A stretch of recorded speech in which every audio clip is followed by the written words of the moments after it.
శ్రీ షిరిడి సాయిబాబా జ్యోతిష్యాలయం మీకు ఎటువంటి సమస్యలున్నా జ్యోతిష్యం చెప్పబడును. ప్రేమ పూజ, భార్యాభర్తల పూజ, కుటుంబం పూజ, పెళ్లి, వ్యాపారం పూజ, సంతానం లేకపోవడం, నమ్మిన వారు రాకపోవడం, అనుకున్న పనులు కాకపోవడం, డబ్బు, వ్యవసాయం పూజ, కోర్టు సమస్యలు, స్త్రీ పురుష వశీకరణ పూజ, ఇంకా ఎటువంటి తీరని సమస్యలు ఉన్నా, పర్సనల్ సమస్యలు ఉన్నా జ్యోతిష్యం చెప్పబడును. పూజలు చేయబడును. వాట్సాప్ లేదా ఫోన్ ద్వారా సంప్రదించండి. Phone number 9515466718. కర్కాటక రాశి జాతకులు అక్టోబర్ మాసంలో 12వ తేదీ ఆదివారం తిథి అండి. ఈ రోజున ఒక విషయంలో మీరు టెన్షన్ పడతారు. ఏమిటి ఆ విషయం? ఏం జరగబోతుంది? గ్రహ గోచర స్థితి మీకు ఏ విధంగా మార్పుదల జరగబోతుందో అన్ని వివరాలు ఒక్కొక్కటిగా వీడియోలో విని తెలుసుకుందాము. వీడియో మీకు నచ్చితే తప్పకుండా ఒక చిన్న లైక్ అయితే చేసి మమ్మల్ని సపోర్ట్ చేయండి. ఇక ఆలస్యం ఏ మాత్రం లేకుండా వీడియోలోకి అయితే వచ్చేద్దాము. ఈ మధ్య కాలంలో మనలో చాలా మంది కూడా ఆర్థిక ఇబ్బందులు ఎదుర్కొంటున్నాము. ఎందుకంటే జీవితానికి డబ్బు అనేది చాలా నిత్య వనరుగా మారిపోయింది. తిండికి, పిల్లల చదువులకు, అనారోగ్య సమస్యలకు, కట్టుకునే బట్టల వరకు ఇలా చెప్పుకుంటూ పోతే ఇంటి ఖర్చులకు ప్రతి ఒక్క విషయానికి ధనం అనేది అవసరపడుతుంది. ఎంత కష్టపడినా ముఖ్యంగా ఈ రాశి వారు ఎన్నో రకాల ఆకస్మిక ఇబ్బందులు పడుతున్నారు. అయినప్పటికీ ఎంత కష్టపడ్డా ఆకస్మిక కారణాల వల్ల ఈ రాశి వారు అప్పులు చేసుకోవాల్సిన పరిస్థితి, అప్పులు తీరక అవమానపడే పరిస్థితుల్లో ఉన్నారు. కొన్నాళ్లుగా ఇలాగే జరుగుతుంది.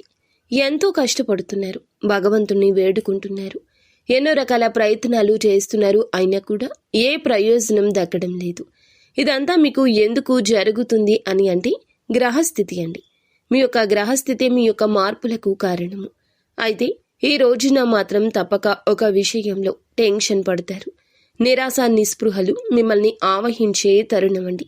జాగ్రత్త పడండి. మీరు చేసిన అప్పుల విషయంలో. అవునండి, మేము చెప్పేది నిజమే. మీ యొక్క ఆర్థిక విషయాల్లో ఒక విధంగా టెన్షన్ వస్తుంది.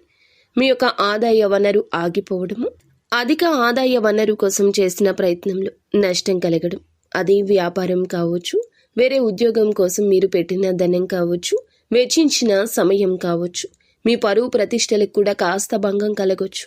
ఇదంతా కూడా త్వరగా ఈ రోజు జరిగిపోతుంది. మిమ్మల్ని మీరు క్షమించుకోలేనంత సమయం కూడా రావచ్చు. మీరు తల పట్టుకుంటారు. ఏం చేయాలో అర్థం కాదు. మీ చుట్టూ ఉన్న వారి యొక్క విమర్శన బాణాలు మిమ్మల్ని తాకుతాయి. మీరు జాగ్రత్తగా ఉండండి. ఈ సమయంలోనే కొంచెం మీరు నచ్చిన వారితో సమయాన్ని గడపండి. అలాగే ఈ ఒక చిన్న పరిహారం కూడా చేసుకోండి. ఏదైనా శుక్రవారం తిథి నాడు సాయంత్రం వేళల్లో ఈ యొక్క పరిహారం చేయండి. ఇలా చేస్తే బాగుంటుంది.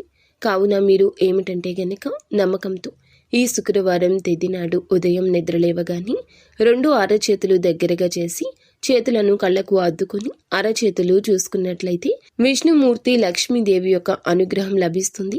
ధన నష్టం జరగకుండా ఉంటుందంటూ పండితులు చెప్తున్నారు. అలాగే శుక్రవారం తిథి నాడు పీచు తీసిన కొబ్బరికాయకు కుంకుమ బొట్టు పెట్టి మనస్ఫూర్తిగా లక్ష్మీదేవికి మొక్కి అప్పులు బద్దలు కావాలి అని మీరు పారే నీటిలో ఈ యొక్క కొబ్బరికాయ జారవిడచ్చండి. అనుకున్న కోరిక నెరవేరుతుంది. అలాగే ఈ రోజున ఏ చిన్న విషయమైనా కూడా ఎవరికీ చెప్పొద్దు. మీ మనసులోనే ప్రతి విషయాన్ని దాచుకోండి. కుటుంబ సభ్యుల యొక్క మద్దతు దక్కకపోయినా మీరు ఏమాత్రం నిరుత్సాహపడవద్దు. నిత్యము ఇష్టదైవ నామస్మరణ చేసుకోండి. అంతా మంచి జరుగుతుంది.